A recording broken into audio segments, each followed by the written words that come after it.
Okay, well, the session chairs are all making their way up, which they should be doing right now. I want to read a few notes before we start what is now our final session. So first of all, I just want to say thank you. And we're going to enumerate our thank yous at the end, so we'll be a bit more specific. But in general, thank you for your enthusiastic participation. The impact that we're already having just by having these conversations is already being felt. And we noticed there was some news articles that have come out already today with some exciting coverage and acknowledging the work that's been done here. And thank you to the media for being here and covering it. First thing I want to say is so we're going to talk to our session chairs now. And there's something that some delegates brought to our attention, which is very important. And that is that our province is called Newfoundland and Labrador. Newfoundland is the island that we're standing on. Newfoundland and Labrador is the province. And this is not a minor thing. When you do not say Labrador, you're essentially erasing people that live in Labrador. So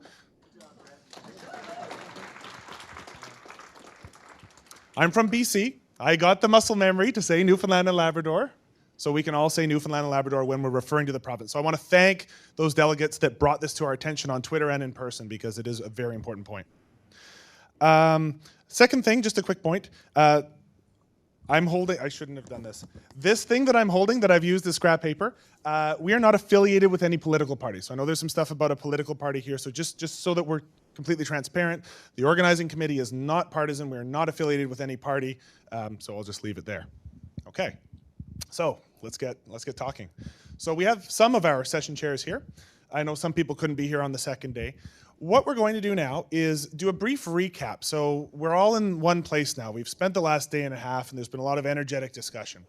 And we need to recap sort of what are the key points that came out of each of these panels, and then we're going to do a Q&A. So these ideas, you chaired a session. Get up there, Elizabeth. No. Thank you. So we're gonna give each session chair a couple minutes to sort of recap what was talked about in their session. Specifically, what was the number one thing that you want everybody here to walk away with that was discussed at that session that you think is important for everybody to have heard? Because we didn't all hear all sessions, so put that to the floor. And just to give everybody a chance to speak, I'll just go ahead and kick it off. So we just did the electric vehicle panel, so we were talking about electrification of transportation. So contrast with the urban transportation, whereas urban transportation was really focused on our short-range travel, the electrification of transportation was talking about transportation as a whole, so shipping and big trucks and personal vehicles and everything. The number one thing that I think everyone needs to take away is that the positivity in the room for electrification was overwhelming. It's a business case as much as it is an environmental case. And this is a thing that can build a bridge between people that may not care about the environment at all, may not even think climate change is real. But the technology is so much better and so much more affordable that this is a way to get people excited about decarbonization. And so that's, I think, the thing that we need to take away from it, is that this is doable, the technology is available now, it's affordable, and it makes people excited. So I'll now pass it off to my co-chair of the fisheries panel, Barb Neese, who will tell us about fisheries and agriculture. I apologize.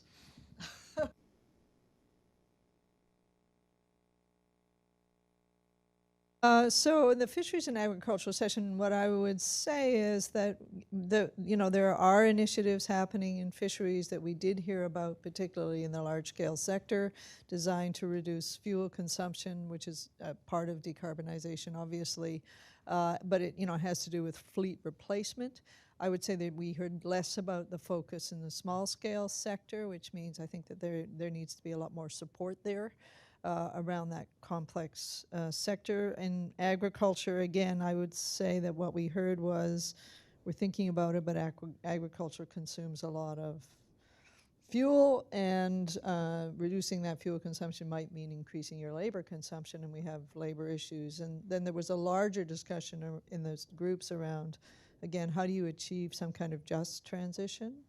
If you're going to reduce carbon in these sectors so that you don't lose employment in, say, small-scale fisheries or small-scale agriculture. And the final conclusion was it's complicated. It's not clear in the food system, which is heavily focused on importing food, and in our fisheries on exporting food, how and who would need to be at the table if you were going to decarbonize the food system. So I chaired the Urban Planning and Buildings panel that just finished up this morning. My name is Maggie Burton. Thanks, Brett.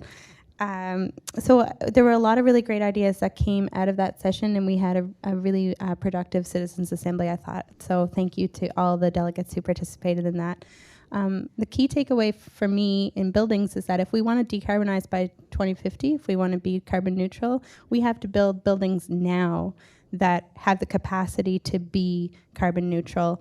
And it's not just about energy, it's also about the amount of carbon that is produced by a building, and that we need to consider the diversity of the existing housing stock and other building stock, so large buildings, churches, institutional uses, everything from the tiny home to the school building. We need to look at how we can retrofit instead of building new buildings first. So we talked a lot about heritage and the role that heritage buildings can play, and about the need to incentivize development to become net zero ready and to be retrofitted to become carbon neutral. So those I think are some of the key points. Hi everyone, Keith Drover, chair for the heavy industry session. So as you would all predict, no issues with the heavy industry. Totally perfect. No. For those who were in the room, we had a lot of great discussion here. Spoke fairly in depth with the mining sector. Spoke about the oil and gas sector and some of the pan industry challenges, and how some of the initiatives for solutions. From the mining sector, we spoke a lot about how it's incorporated into the renewables movement through the development of battery storage technology. So a lot of good information there presented, but certainly a lot of effort being made into reducing their footprint from an operations perspective. On the oil and gas side, there was a lot of good discussion, and I noticed particularly at the tables a lot of good feedback around I'll call it the sentiment of the group, and towards probably it kind of blends into just transitions, but the need for a stronger transition from non-renewable development to renewable development, and it's tough to summarize, but probably the best way I would say it is that looking at policy changes where we can export renewable energy, there are a lot of good skill sets here. We have a world-class resources in this province, so I think a lot of the sentiment was around establishing targets by 2025 for transitioning away from non-renewable to renewable from an energy development perspective. Thank you. So I'm Delia. I was co-session chair along with Angela Carter, who couldn't be here, for the Just Transitions panel. So we had some really fantastic discussions about the opportunity that is inherent in addressing climate change to create a better, more inclusive, more just, and equitable society. So our panelists, Carrie Murray from the Newfoundland and Labrador Federation of Labor, spoke about the role of labor and all the efforts that are being done in the labor community to address the challenges that will be taking place in an effort to decarbonize and move away from reliance on fossil fuels. And we had Seth Klein. He's the founding member of the Canadian Centre for Policy Alternatives in British Columbia, and he's a very well-known author in the just transition space, and he gave a really excellent analogy comparing what is required to address climate change to the World War II effort and a lot of the benefits to society that came out of that effort. So, gender inclusivity in the trades, the EI system, that type of thing. So I think everybody that was there can really agree that that was very stimulating discussion. Some of the takeaways that we had from that session were ways to include or increase training opportunities for people as we move forward and transition from one industry multiple carbon-intensive industries to other industries that will help build solutions to climate change, the role of government in setting policies that will address that change, and the need to build consensus and support through supporting workers in order to stimulate the changes that need to be made to address this enormous challenge that we have in front of us. So thanks to everyone that participated. Really, really great conversation. I'm Elizabeth Yeoman. I chaired the session on urban transportation. As I was looking over my notes to think about how to summarize quickly what we talked about, and one thing I've just noticed is that a lot of our focus was on the city of St. John's. Although I did speak to one person at our session who was starting a pedestrian rights group in a rural community. But a point that I want to make, having noticed that, is that all four of the presenters were basically representing interests here in the city, and that in future events it would be good to have people talking about, well, it was urban transportation, so I suppose that makes sense, but it would be good perhaps to have a panel on rural transportation, because the needs and issues are in many ways quite different. So having said that, some of the points that were made, one is that it would cost on average $9,500 for a family to rent a car, and another statistic is that people in St. John's, families in St. John's have on average 1.4 cars, so it's costing them more than that. Meanwhile, it would only cost $2,500 on average for a family to use public transit. So that was a pretty striking statistic in terms of just the economics of it. We talked about cycling trails and the importance of how they should connect all over the city and to public transit and other modes of transportation. In terms of buses and public transit, suggestions or recommendations to make public transit free for school children, and to have a pass for people with low incomes, and to increase the frequency of routes. So a lot of discussion about enabling different modes of transit apart from cars to connect with each other and to be accessible and affordable would be the key takeaways, I would say. Thank you. Atili, hi, Amy Vunga, Nunatia Vumia Vunga. My name is Amy Norman, Inuk woman born and raised in Happy Valley, Goose Bay, Labrador. I didn't actually chair any panels, but Nick asked me to speak about the panel on Indigenous research. So we had some great panelists, Amy Hudson from the Nunatsiavut Community Council, Ian Sullivan from the Halapu First Nation, and Dr. Max Libaron and Jessica Penny. So they led a really fascinating look on what research is being done by and with Indigenous communities across the province, and then the ethics and obligations and differences that come with doing research with Indigenous communities. I think one of the biggest takeaways for me, and I think for everyone at that panel, was when Jessica flipped the panel on its head with her 3 questions. She asked the audience questions, which I feel really kind of encapsulate the themes of the discussion. So she asked, does your work meet a community-determined need? How are you staying reflexive in your positionality on work? And how do you keep communication going and listen to community throughout your work and after? So I really appreciated those 3 questions, and I think I would take it a step further and ask you guys to ask yourselves a few more questions. So I would say, look at whose land you're on. What is the relationship with the Indigenous peoples of whose land you are on? If you do not have a relationship with them, why not? What can you do to develop a relationship? Or in the case in many places in Newfoundland where, say, the Beothuk were exterminated by genocide, what can you do to honor them? So that's a little, addition from me, my perspective as an Indigenous woman.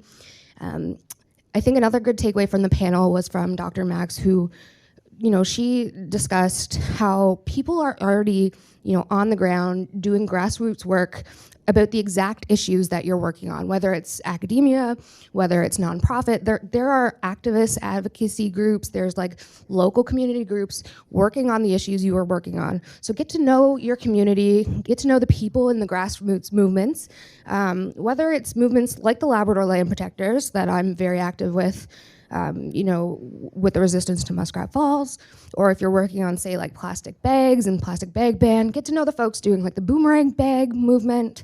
The grassroots people are there. Get to know your community.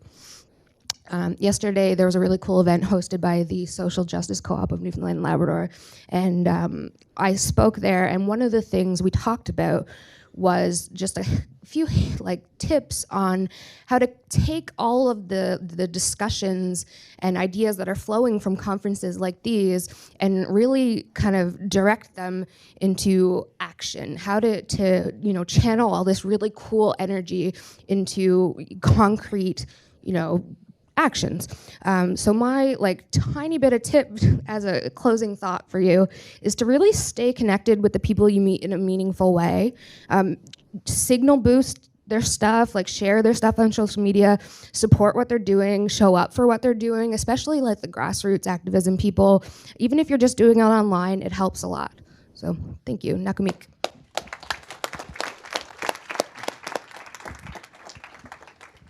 Hello, my name is Nick, tough act to follow. I was the co-session chair for the off-grid electricity session, as well as Mr. Neil Hawks, who wasn't able to make the event. He's the Sustainable Energy Coordinator with the Nunatiavut government. First and foremost, thank you to our panelists, Mr. Bob Moulton, concerned citizen. He's back there, retired from Newfoundland and Labrador Hydro. Robert Appold, who works for Natural Forces, who's building a small-scale hydroelectricity project in Mary's Harbour, as well as Delia Warren, who's the co-chair for the conference and executive director of Iron and Earth East. One key takeaway from our session was, yes, diesel generation poses significant economic, environmental, social challenges for off-grid communities. It's expensive, it requires significant subsidies, there's a risk of fuel spills and leaks, there's greenhouse gas emissions, it's loud, it's noisy, it's disruptive. Diesel can pose a lot of challenges. But I think one key takeaway from everyone is that renewable energy technologies are not a silver bullet to advance sustainability. Yes, renewables offer some innate advantages. They're carbon neutral, they create a couple jobs, but when you force renewable energy projects onto communities, this can create a great deal of tensions of its own, and I think we need to look no further than the Muskrat Falls project as an example of this. So one thing we kind of established as a panel was that a sustainable energy project should never proceed without the free, prior, informed consent of the communities that we're working for. As for a couple of steps moving forward from the session, I looked over our Dotmocracy, which was quite fun. And instead of setting a SMART goal, which I knew we wanted to do, I think the Citizens Assembly came up with a much better goal that's actually directed by the needs of the communities that we're seeking to serve. And the best recommendation I saw, and the most frequently voted recommendation, was to cut the amount of people living in heat insecurity in half within 2 years. So never mind displacing diesel, never mind setting an arbitrary diesel reduction target. The main goal of the main outcome of our Citizens Assembly was to make sure that people were living in a warm home. And I thought that was an absolutely brilliant recommendation. So to close, diesel is bad, renewables can also be bad, and we need to do work that's, like Amy said, that is truly grounded in the needs, wants, and desires of communities. So thank you for your time, folks.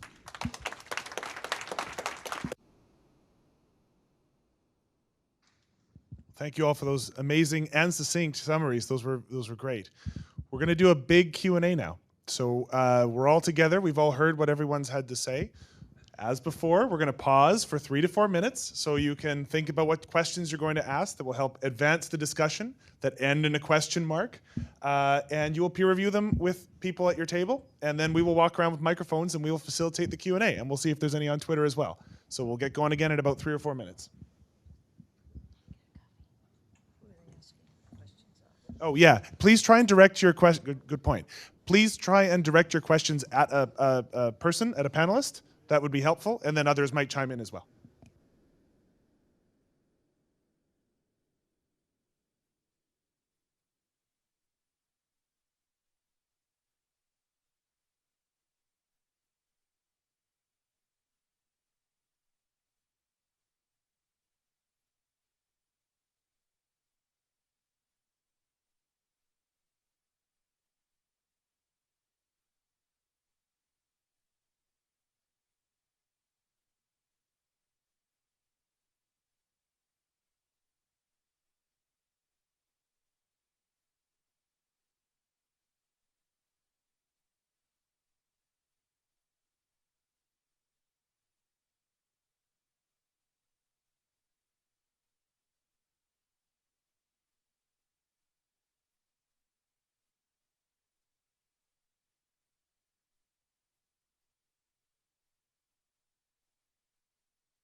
let's resume the program here.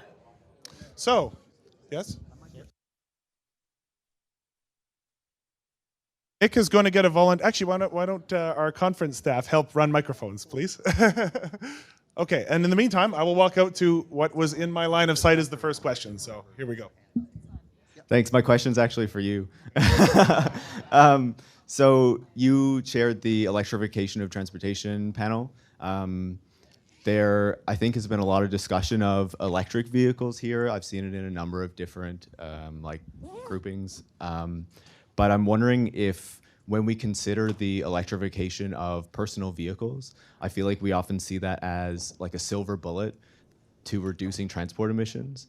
But we so rarely consider that switching from internal combustion engines to battery-powered vehicles is switching from extractivism of oil to extractivism of minerals.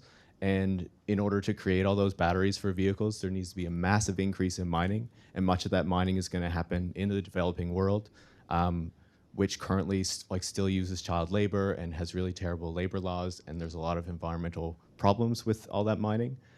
So was that taken into account in your panel? Is that something that we should be thinking about? And why aren't we talking more about switching to transit and cycling a lot more quickly than just vehicles? Sure. So that was a nested question. The first answer I would give is we did have an urban transportation panel that was more focused on things other than electric vehicles. So one of the first things that always, happens when you talk about EVs is someone says, you got to take the bus, you got to bike. Absolutely. That said, so the issue of justice on how to get the things to make the batteries and the electric vehicles did come up, especially during the Citizens Assembly. We extract a lot to make cars now. So now I'm speaking for myself, not sort of representing the panel, so I'm going to give my best possible answer to this. We extract a lot of stuff to make cars. We extract a lot of stuff to make oil. And the mining that we do for things like the oil sands and other petroleum projects currently is a massive justice issue in and of itself. So I don't think the contrast is between going to EVs and then there is injustice versus doing what we're doing now and it is just. That said, as we transition, absolutely, this is an opportunity to do this right this time. So rather than building, 150 years of state power to, impose things on people, there absolutely should be ethics involved in mining and extraction. EV batteries have credible recycling pathways, both in terms of taking things that are used in cars and then using it in grid scale storage, and also in terms of taking materials out of the batteries themselves and reusing them to make new batteries in the future. We're not there yet on that, but there's research going on in that, and I think it's a credible pathway, more credible than some other decarbonization pathways technology-wise. So I don't like to sort of rely on science fiction, things that don't exist yet, so we're not there yet, but there's research in that area. The other aspect, and then I'll stop, I'm sorry, but this is a very sort of multi-layer question, is that the technology, so some of the more problematic elements of the lithium-ion batteries, such as the cobalt content, have dropped precipitously even since 2011 when the first consumer EVs started to become widely available. And so when you look at cobalt as a percentage of the battery, it's dropping very, very fast to the point where it won't be a component in the next generation of lithium-ion batteries.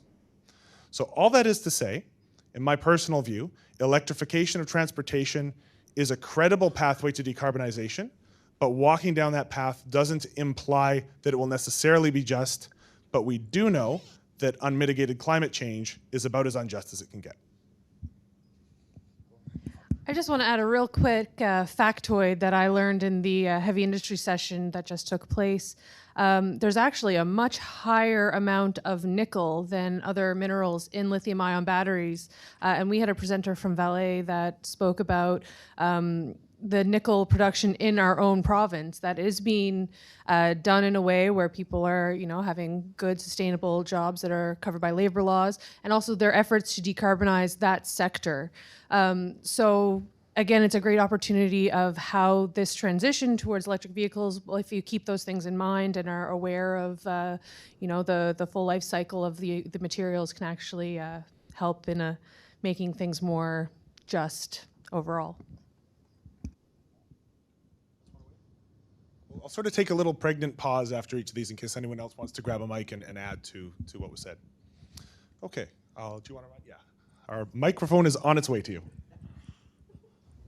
There we go. Thank you. Hi, my name is Adam Denny. Just a question. Let's say we make the progress we all want to make in decarbonization. How do we make it irreversible so that a future new mayor of St. John's or a Doug Ford or a Donald Trump doesn't reverse the progress? Because this is not an issue where we can make some progress and then go backwards and forwards and backwards. We need perpetual movement.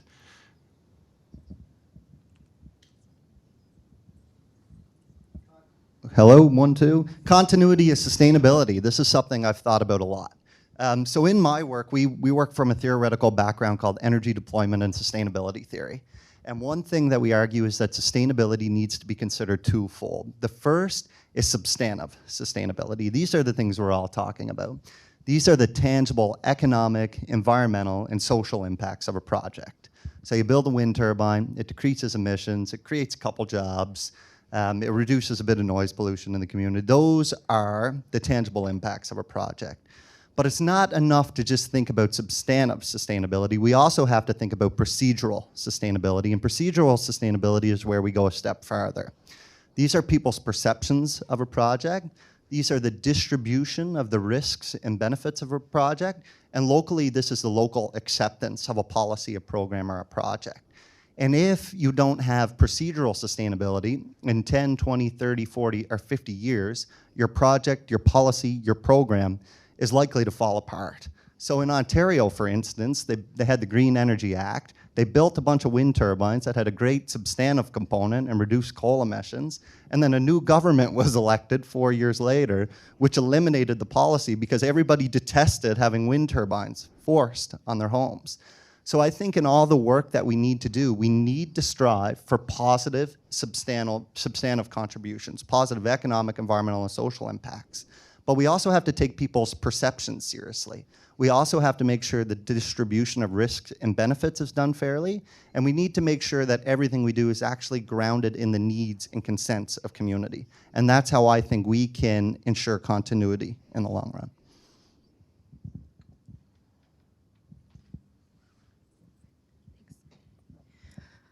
Agree with Nick's points there, and we'll add that I think that once you create the case for change, once you have the broad support of residents in the province that you're decarbonizing, that I guess they maintain a groundswell after it's already happened and remain vigilant through public engagement with elected officials. That's something I heard during a few of the panels this week was, people want to know how they can become more engaged. And like I've heard, the old saying that you might not care about politics, but politics cares about you.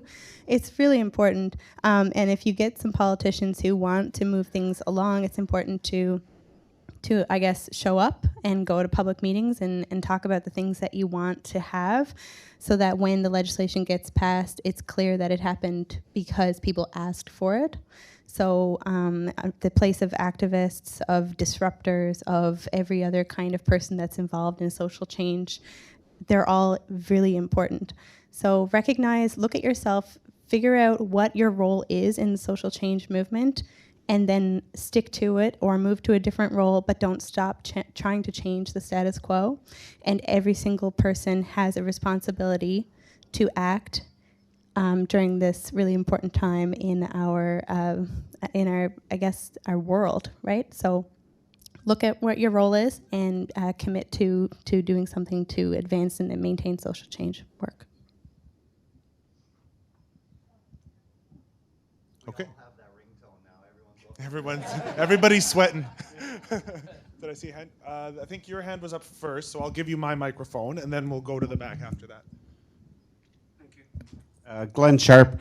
First, I'd like to say thank you to all of you for putting your time, effort, and getting all of us out here and giving us the opportunity to collectively get together.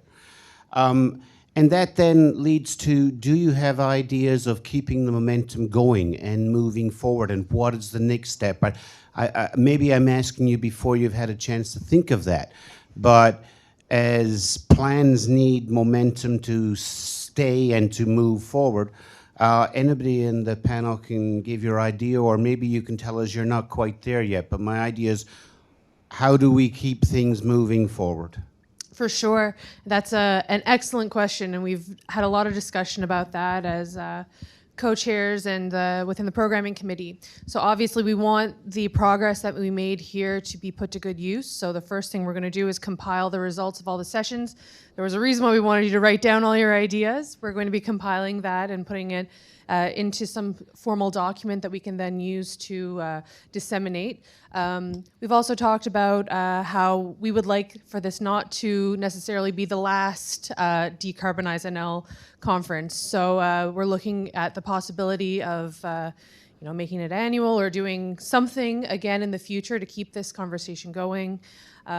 Also, we've considered some other ideas about, potentially creating an organization that would really focus on decarbonization activities within Newfoundland and Labrador.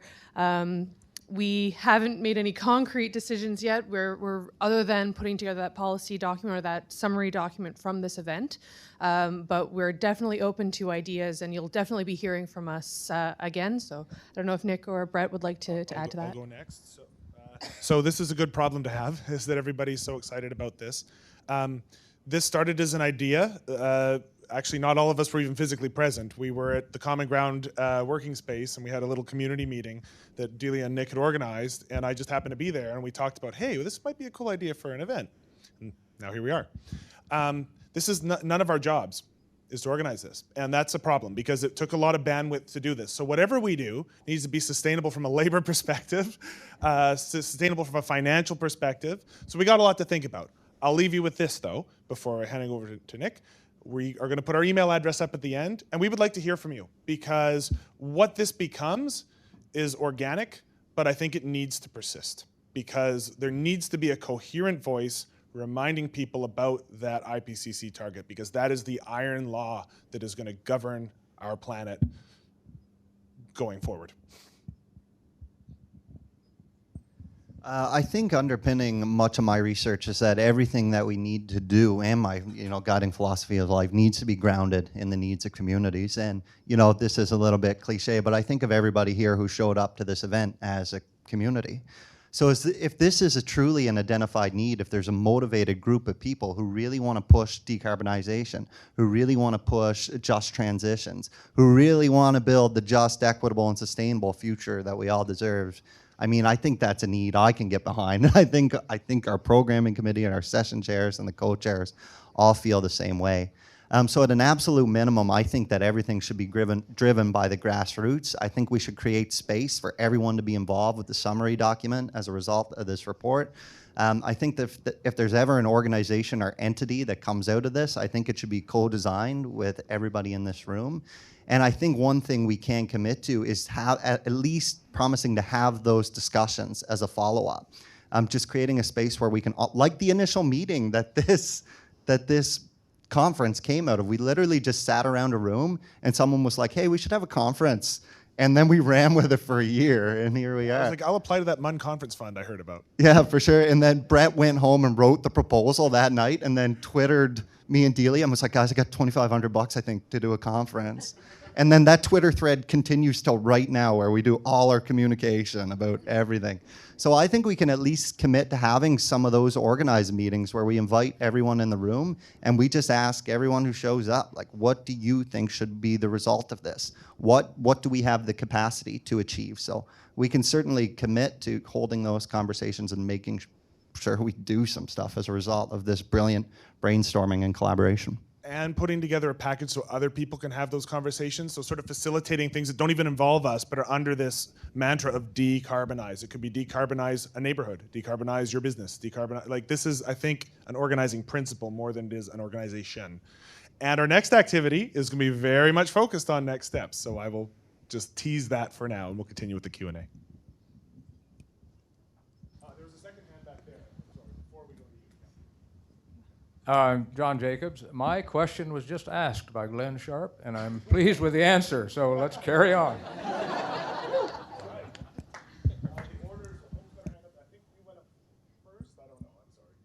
Is this on?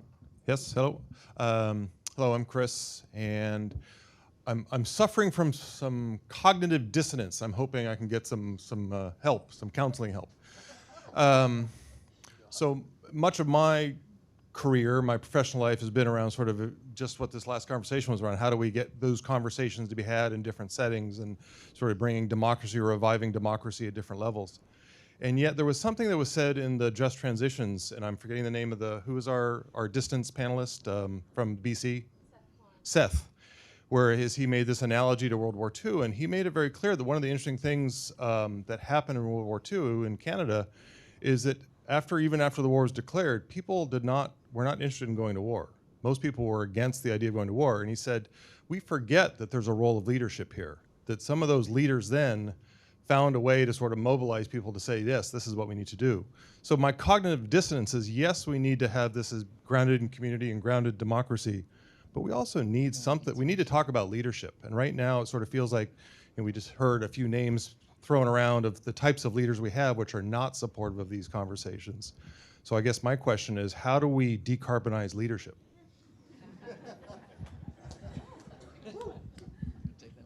Yeah.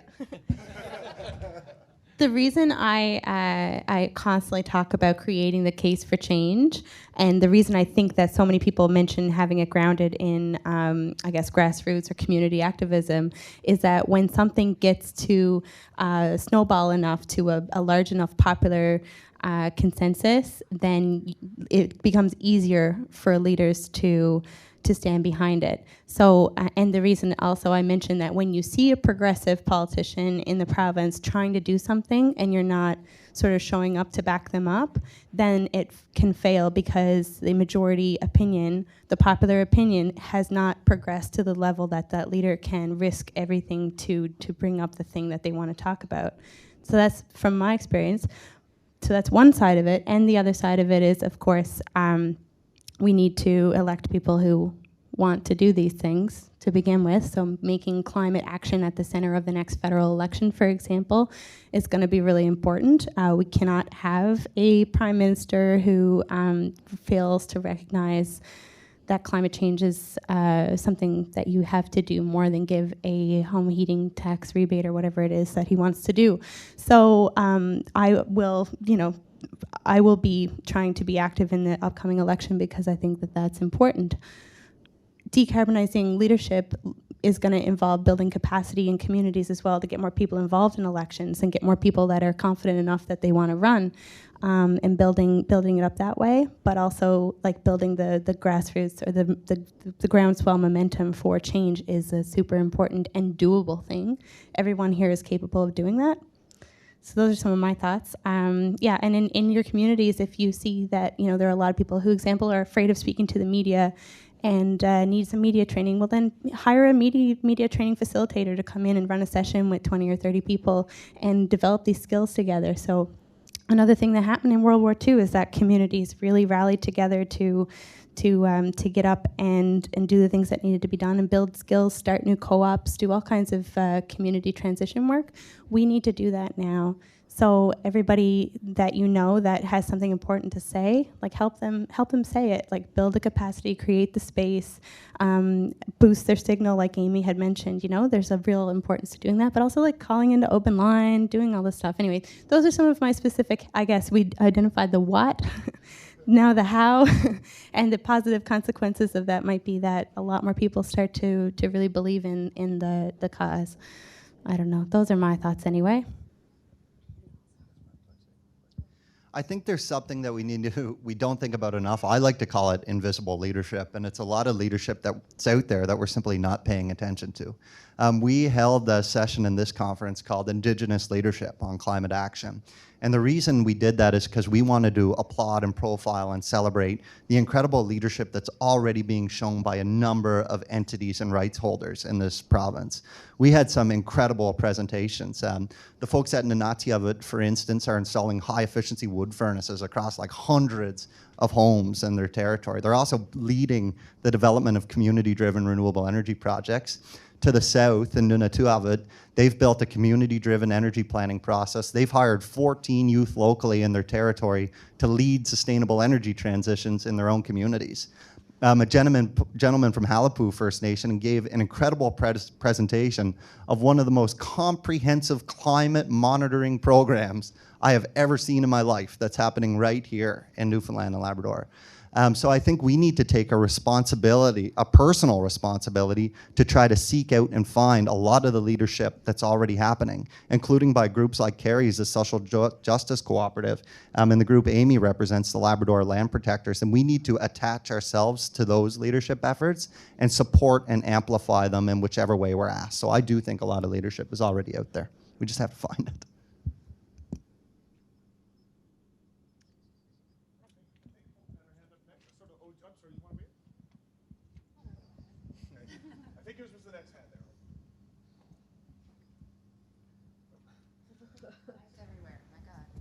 Hello. Thank you all for making this happen. And full disclosure, I did not peer review this question because I just thought of it. Sorry about that. Mostly for Nick. I really appreciate the ethic of informed consent in all practices. And I serve a lot of people who are really concerned about just getting through the damn day and feeding their kids and not worried about the IPCC at all. So my question is, when trying to implement progressive policy, we see a lot of pushback. And how have you helped to build that consensus within the communities that you work in? Where have you had success and where have you not had success? What have you learned through that process?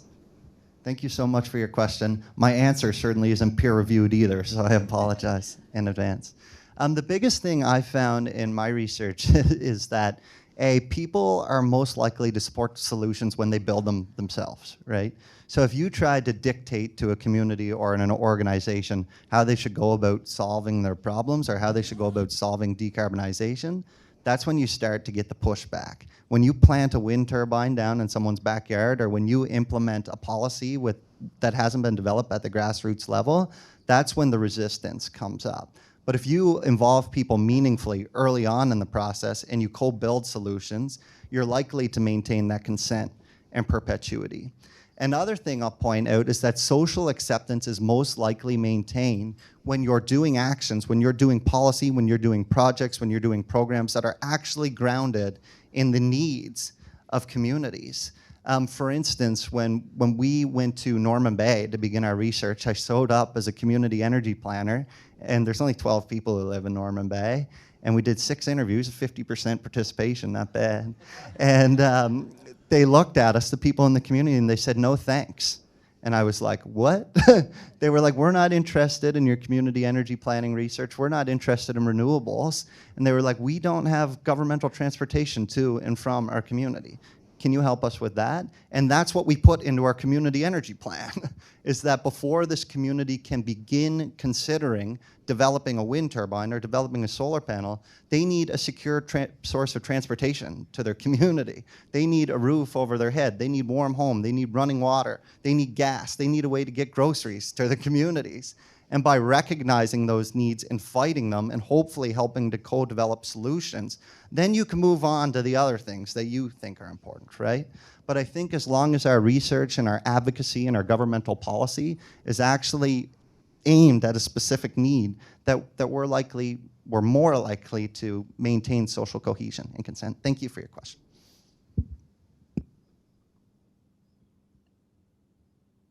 Don't build large-scale hydro dams.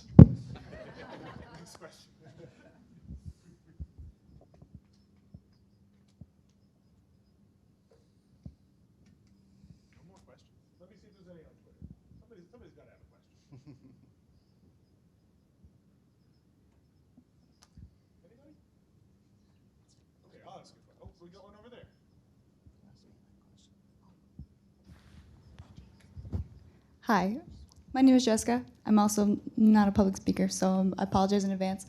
I meant to ask this question yesterday in the fisheries presentation, but we ran out of time. We didn't touch on the aging population in our fishery. We didn't touch on the challenge that we're facing with youth going into the fishery. In the introduction discussion, we saw that younger generations are interested in climate change mitigation, and I think that now's a good time to frame this transition in the fishery with a climate lens. I'm just wondering where you think would be a good place to start. Is it policy? Is it with the union? Is it in these communities? where do we start looking at this challenge with the climate lens? Good. Yeah, good suggestion, good idea. Because I mean, there is a major issue around recruitment and retention of young people into the fishery, and any kind of momentum or movement in that direction or programs to do that. There's absolutely no reason not to build this in, and there are all kinds of reasons to build it in. Because one, decarbonization is going to help make that sector more viable. But two, it's part of a larger discussion around climate change and its impacts, like ocean acidification, reduced productivity, spatial shifts in species, and so on and so forth. So you want your next generation of fish harvesters and fish processing workers and truckers and everybody else who's involved in that sector to be part of coming up with designing an industry that works. Where you go the minimum amount of distance you have to go in order to get a healthy product for which you get the maximum income, so that you're minimizing the pressure on the ocean. And why not at the same time be collecting scientific data that's badly needed at the micro scale around temperature and so on and so forth, and ocean acidification, identifying coral reefs and deep water corals. And I mean, there's so much work that could be done. And that's all part of making fisheries and the people in this sector a much fuller and more engaged part of making this a sustainable, great place to live. So there's a huge potential for work there, and a really good place to start, I think. I've got it. And agriculture. Yeah. Same thing applies there. Yeah. There's a Twitter question. This is a question actually for a previous segment, but I think it's a good one to ask now. I don't know who to direct it to. So this is from Victoria Neville. Protected areas are tools in decarbonization through carbon sequestration, yet Newfoundland and Labrador is behind in their targets. Mining claims within zones is one roadblock. How can the industry contribute to ensuring that adequate areas within ecoregions are set aside? So this is building the bridge between biodiversity conservation and carbon conservation.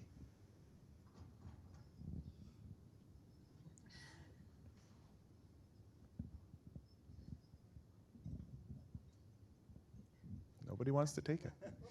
We talked about that exact question was brought up. Oh, was it? Okay. In our heavy industry panel already. And it's another one of those tricky ones. It's a tricky one. That's the answer.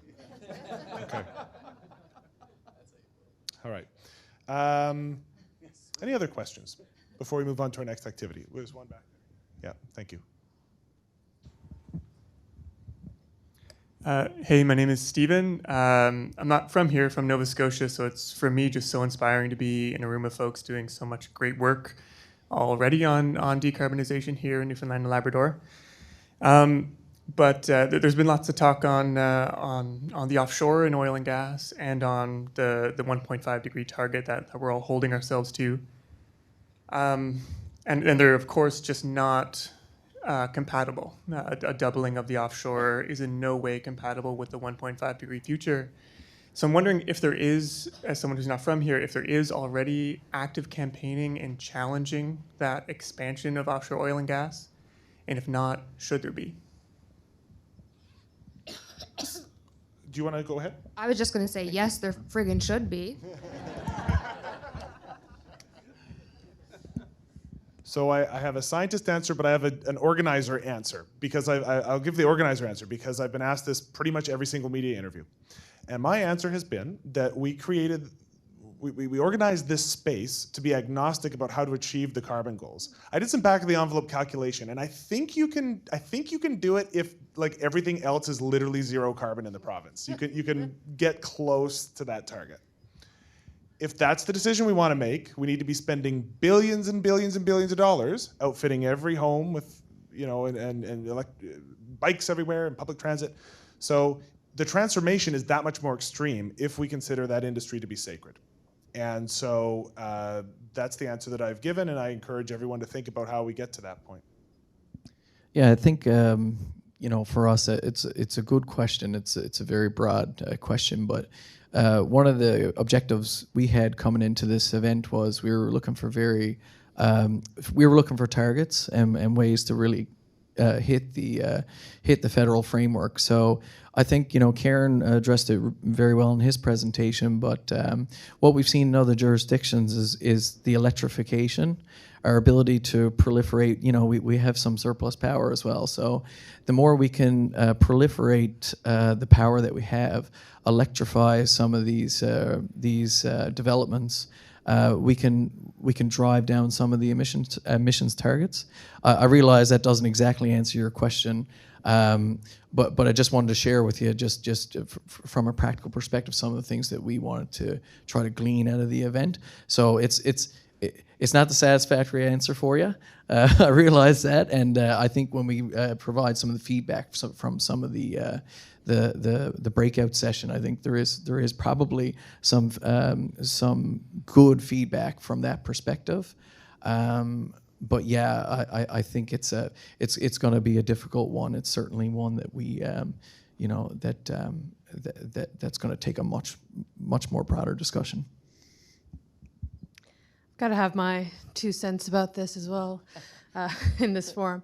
Newfoundland and Labrador is, I would say, inextricably tied to the oil and gas industry in terms of our economic situation and our reliance. And I think that doubling oil production, while it might look good on paper right now, is not in any way the path we need to go, even just for pure economic reasons.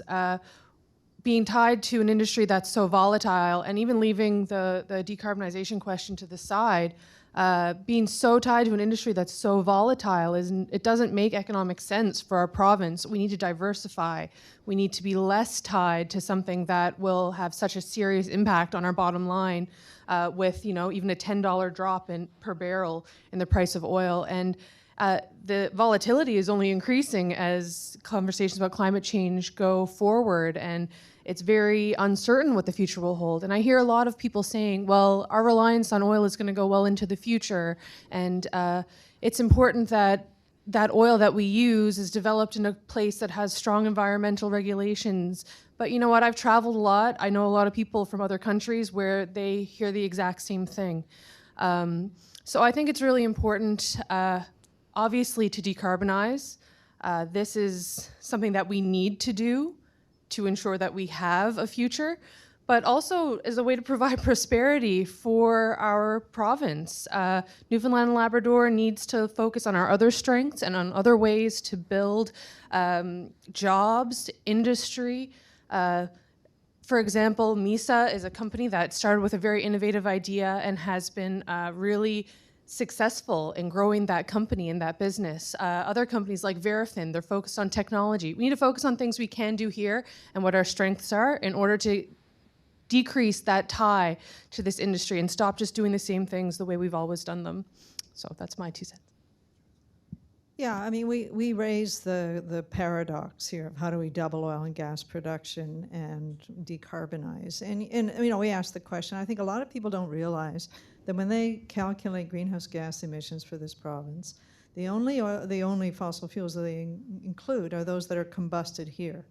So basically, if it's not combusted here, if we export it, it's somebody else's problem, right? Which is how, so if you don't take that into account, right, then essentially, you know, we're exporting greenhouse gases that are going to come back to us and everybody else globally with profound effects. And it also affects, as somebody argued at our table, you know, how do we credibly stand up and tell the rest of the world to do without because of climate change when we're doubling our oil and gas production? And you know, so I mean, I think we have to name this. We have to basically fully include all of the greenhouse gas emissions. If you're actually going to get the political requirement to do what Brett suggested, as long as we can export that responsibility, then we can look clean when we're not clean at all. And I think the only other thing I'll say is that probably 3 years ago, we had a conference at Memorial called basically How Do We Get to a Post-Oil Dependent Newfoundland and Labrador? You know, and we produced a major report from that. And part of the whole argument there was that we need a different kind of economy. right? That we need an economy that's inclusive, that we need to value sectors, that we put so much of our resources and time into big energy. And look where it's gotten us. It's not just oil and gas that's produced vulnerability, but Muskrat Falls has produced enormous vulnerability, so that we will have to sacrifice social programs, education, et cetera, to pay that debt. This is catastrophic. And what we had argued for was investing in human creativity, not in human energy, the capacity of our people being more inclusive, engaging people with disabilities, building more livable communities, all of those things, a different approach to education. And so those ideas are out there. People have thought about this, but it's bigger than decarbonizing. It's like, let's do this differently. Just a quick thing, let's get rid of the GDP model of economic well-being. Stephen, I think the question that you ask really gets to the core of why we held this event. I mean, the province's plan for economic prosperity right now is to double offshore oil production by 2030, and we know that's simply incompatible with climate science. We know that 4/5 of the world's fossil fuel reserves, proven reserves, have to stay in the ground to have a reasonable chance of maintaining climate targets. We also know that there's no point for any new exploration because what we already know exists has to stay in the ground. So why are we setting a goal to drill 100 offshore oil wells? That being said, I don't think this challenge is insurmountable. We know from the IPCC report that we essentially need to reduce the amount of primary energy derived by oil by 37% by 2030. Why don't we make that our policy goal, not a 100% increase? Let's have a managed decline of 37% by 2030. That doesn't feel like a super radical goal to me. Now, it also increases to 80% by 2050, which is a little bit more tough, but I believe we can get there. I truly think that the goal of this conference was kind of offer an alternative to doubling offshore oil production, and instead use the ideas across all the sessions to build a truly just, sustainable, and equitable future. And I think if we took the biggest policy recommendation that comes out of each session, be it fisheries and aquaculture, or transportation, or electricity, or food, that we can very easily reach and exceed that 37% target. My only ask for the province, for organizations, for businesses, is not to be radical and for a radical transformation, but simply to make decisions which are compatible with climate science.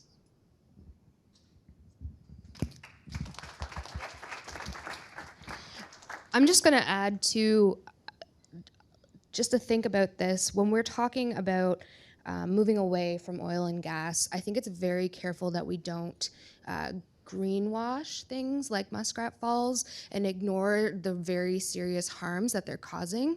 In particular, like my community downstream from Muskrat Falls, we're, threatened by methylmercury contamination, which is a very serious thing, and it's threatening our culture as Inuit. So I think, there's a lot of really interesting discussions around the economics of things like this, but I just want us to also center people and make sure that we don't, when shifting away from oil, looking at renewable energy, don't ignore the people and the effects of things like mega dams.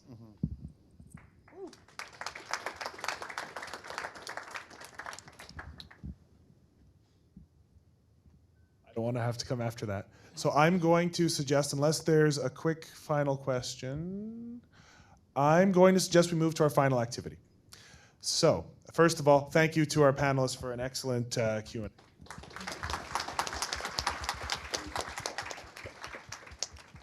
All right. You have bared with us for some interesting design sessions where we've done dots, we've done writing on boards, we've done Q&A with peer review and all these other things that aren't normal parts of conferences. We're going to ask you to do one more thing. For the next 30 minutes, we are going to ask you to network with other people here for a very specific goal. You have heard ideas for the last day and a half about things that are tangible and could be done that would promote decarbonization somehow. And maybe you have ideas of your own that didn't fall in any of those sessions. We would ask you to pick one of those ideas and commit to doing it. And find someone else in the room that would like to do it with you. Exchange contact information. and make a plan to do that thing. This thing could be small or it could be large. It could be launching a campaign. It could be decarbonizing your neighborhood. It could be making a protest song. It could be, the sky's the limit. But we're going to allocate 30 minutes to doing this, and then we'll bring you all back together for some final closing thoughts. Does everyone understand what we're doing? Okay, thank you very much. Let's get to it.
So we got about five more minutes, and then we'll close things up.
All right. Where's Nick? I feel like we always ask that question. Where's Nick? Where did Nick go? All right, everybody.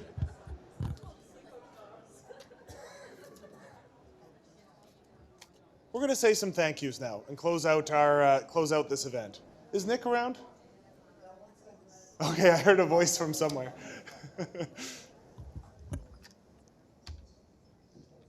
Okay.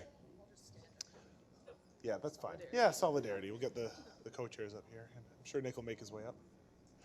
I want to say some thank yous, and I'll start with this thank you. So I want to thank all our session chairs for managing the various sessions that occurred at Decarbonize NL. So round of applause for everybody that chaired the panel.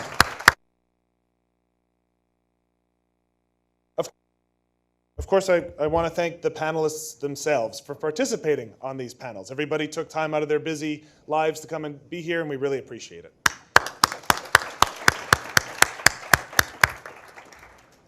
I want to thank our program committee, who we acknowledged at the start of the conference, but once again, every aspect of this conference was designed deliberately, and everybody on this panel was involved, as well as all of us, and so I want to thank them for their work. I want to thank the staff at the Signal Hill campus for pulling off a very complex event in terms of audio visual and in terms of even just keeping all the physical stuff moving around the room to make all this happen. They did a phenomenal job, so thank you all very much. I'll just make the point, the live streaming that we did, I checked it this morning, and we had a couple hundred views of the live streams. And we had some questions submitted by live stream, a few trolls online, former mayor. And so that was really great, and that was made possible by the Signal Hill campus. Thanks to all of you.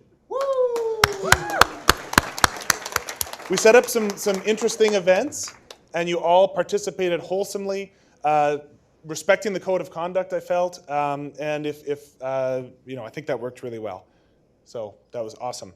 I also want to thank media. So there was a lot of media at this event, and they respected our requests about how to cover it in terms of respecting the privacy of the delegates, did a great job writing articles about it, and I'm sure the hate mail will roll in for us fairly soon. But that's a good sign because it means we've made a splash. So thank you, media, for the work that you've done here.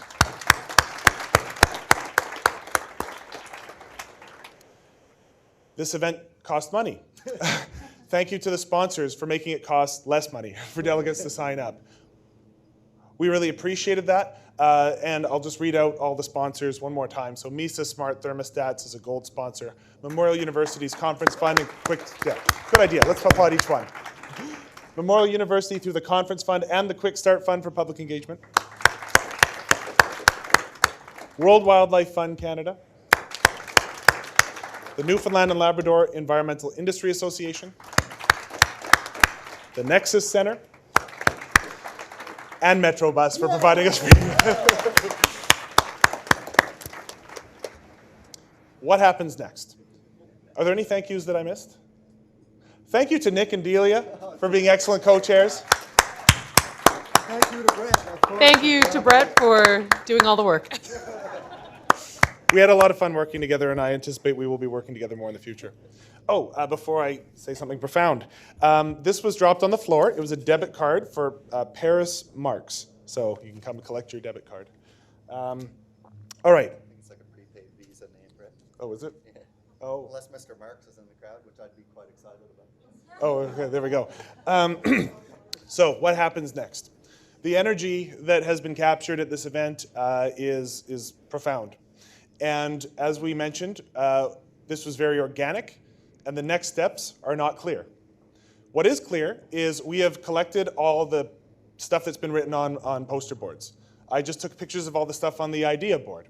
We're going to make a framework for a report in which we capture both the raw ideas that came out of this, as well as synthesizing it, and we'll work with the session chairs to do so.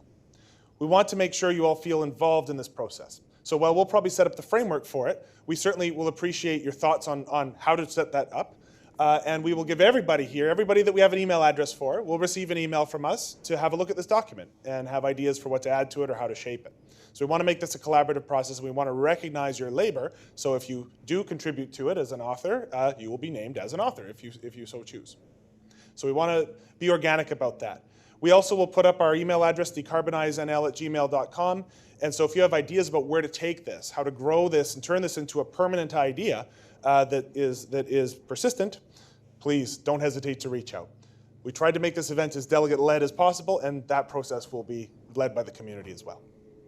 Okay, any other thoughts before I show the final graph? I'll say the bus and lunches on the final slide. Okay, yes? Oh, you don't have to be accountable to me for the results of this discussion. The purpose of this discussion, what's that? Okay, Barb says it's useful to see. That's a good idea. So it would be cool to know we don't have a structure for this, but maybe that's a good idea. So we'll set something up. So if you have some cool project or idea that you're taking on, very wise. That's, Barb always says wise things. Maybe a Google Doc or something so people can say like what the project is that they're taking on, and maybe we can support each other in doing so. Very, very good. Awesome idea. Okay, we'll make a mental note of that. Okay, what happens next? What happens next depends on us. We showed this graph at the start of the conference because it is the graph that will dictate how our lives play out and how the lives of our children play out. If we're on that top path, that is the path that is incompatible with organized civilization. And I know it sounds strange to say that, but that's what the science says. Those are the stakes. And we have a choice. Perhaps that's the future that we're heading to, but I'm going to do everything I can. Sorry, I have a daughter now and I think about this. To make that not happen. And I want you to work with me on that. And we're going to do that bottom path, and it's going to start here. Thank you all very much. If you...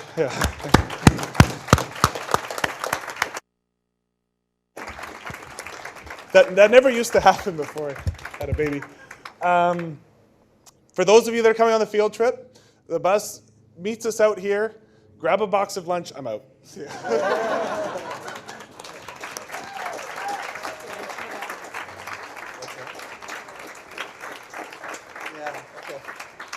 Just one final comment we want to make. We won't keep you any longer. We just have a couple extra spots on the bus, sponsored delegates. So if you're interested in attending the field trip and you haven't signed up yet, just come talk to one of the three of us and we'll work on getting you a spot on the bus. Thank you. See you later. Bye. That doesn't include the lunch, though. Those are our limited amount. Okay. Thank you, everyone.